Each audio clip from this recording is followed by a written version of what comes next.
नमो नारायण। संक्षिप्त वाल्मीकि रामायण भाग 16। ऐसा कोई वचन नहीं होने पर भी सीता ने तपस्विनी वेश क्यों लिया था? सीता और लक्ष्मण का राम के साथ वन जाना। राम की विमाता सौतेली माता कैकेयी ने देवमाया और अपनी दासी मंथरा के उकसाने पर अपने पति से 2 वरदान मांगा। इन वरदानों को देने के लिए राजा वचनबद्ध थे। साथ ही उन्होंने अपने सबसे प्रिय पुत्र राम की शपथ भी ले ली थी। इसमें दूसरा वरदान था तपस्वी वेश में राम को 14 वर्षों तक वन में रहना। राम पिता की वचन के रक्षा के लिए स्वेच्छा से वन जाने के लिए तैयार हो गए। जब ये बात उनकी पत्नी सीता को पता चली तो वे भी साथ जाने की पति से अनुमति मांगने लगी। राम ने उन्हें बहुत तरह समझाया लेकिन वे विनम्रता से उनके सभी तर्कों का खंडन करने लगी। उन्होंने ये भी बताया कि उनके मायके में एक साधु ने उनके लिए वनवास की भविष्यवाणी की थी, इसलिए वे मानसिक रूप से इसके लिए तैयार थी। सीता पति के बिना महल में रहने के लिए तैयार नहीं हुई। जब वो किसी तरह नहीं मानी तो राम को उन्हें साथ जाने के लिए अनुमति देनी पड़ी। लक्ष्मण भी राम के बिना अयोध्या में रहने के लिए तैयार नहीं हुए। अंततः राम को उनको भी साथ चलने की अनुमति देनी पड़ी। माता कौशल्या और सुमित्रा से आज्ञा लेकर विवाह के समय जनक जी द्वारा दिए गए दिव्य अस्त्र शस्त्र लेकर और अपने सभी सेवकों आदि के लिए उचित आर्थिक व्यवस्था कर प्रजाजनों से भरत को राजा मानने का आग्रह कर पिता से विदा लेने के लिए राम, लक्ष्मण और सीता के साथ उपस्थित हुए। इधर रानी कैकेयी के महल में दशरथ जी को शोक और मानसिक आघात से बार बार मूर्छा आ रहा था। राम ने उन्हें बहुत तरह से समझाया। राजा की यह हालत देखकर मंत्रियों, राजगुरु, अन्य स्त्रियां आदि बहुत लोगों ने रानी कैकेयी को अपना जिद छोड़ने के लिए फिर समझाया।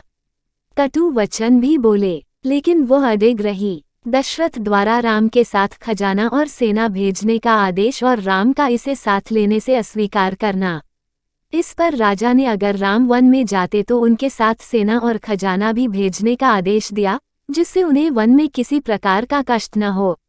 वरदान में राम को अकेले भेजने या खजाना आदि नहीं देने की बात नहीं थी, लेकिन राम ने स्वयं ही सेना या खजाना साथ ले जाना अस्वीकार कर दिया, क्योंकि वे वास्तविक अर्थों में तपस्वी की तरह रहना चाहते थे, जैसा कि वरदान में मांगा गया था, न कि केवल दिखावे के लिए। उन्होंने वनवासी तपस्वी जिस वेश में उन्हें वनवास में रहने का वरदान कैकेयी ने मांगा था के लिए उपयुक्त वल्कल वस्त्र और अन्य वस्तुओं की मांग की, लेकिन किसी की हिम्मत नहीं हुई उन्हें ये वस्तुएं देने की। तब कैकेयी स्वयं जाकर इन तीनों के लिए वल्कल वस्त्र लाकर उन्हें दे दिया। राम लक्ष्मण ने वहीं पिता और अन्य लोगों की उपस्थिति में ही अपने राजसी रेशमी वस्त्र उतारकर वल्कल वस्त्र पहन लिया, लेकिन सीता को तपस्विनी का ये वस्त्र पहनने नहीं आया, इसलिए राम स्वयं अपने हाथों से उनके रेशमी वस्त्रों के ऊपर से ही वल्कल वस्त्र बांधने लगे। ये देखकर वहां उपस्थित लोगों की आंखें भर आई। उन्होंने राम से कहा कि सीता को तो वनवास नहीं दिया गया है, इसलिए उनके लिए वल्कल वस्त्र पहनना आवश्यक नहीं है और वह अपनी वर्तमान वस्त्र आभूषण पहने ही जा सकती थी। उन लोगों ने फिर राम से अनुरोध किया कि सीता को अयोध्या में ही छोड़ दे, लेकिन सीता अपने पति के अनुकूल ही वेश धारण करना चाहती थी, अतः उन्होंने वह वस्त्र नहीं उतारा। दशरथ द्वारा राम के लिए रथ का आदेश। राम को जाने के लिए दृढ़ प्रतिज्ञा देखकर राजा दशरथ ने सुमंत से रथ लाने के लिए कहा ताकि उनके सुकुमार पुत्रों और पुत्रवधू को उनकी राज्य की सीमा तक पैदल नहीं चलना पड़े। उन्होंने अपने खजांची से सीता के लिए इतने वस्त्र आभूषण लाने के लिए कहा जितने वह 14 वर्ष तक पहन सके, लेकिन राम इसके लिए भी तैयार नहीं हुए। धर्म मर्मज्ञ राम वास्तविक अर्थों में वचन को निभाना चाहते थे। वे राज्य के किसी सीमावर्ती वन्य प्रदेश में रह सकते थे, जहां उनके सुख सुविधा की सभी वस्तुएं उन्हें अपने राज्य से मिल जाती, लेकिन वे ऐसा नहीं चाहते थे, इसलिए वे कोई भी वस्तु साथ नहीं ले जाना चाहते थे।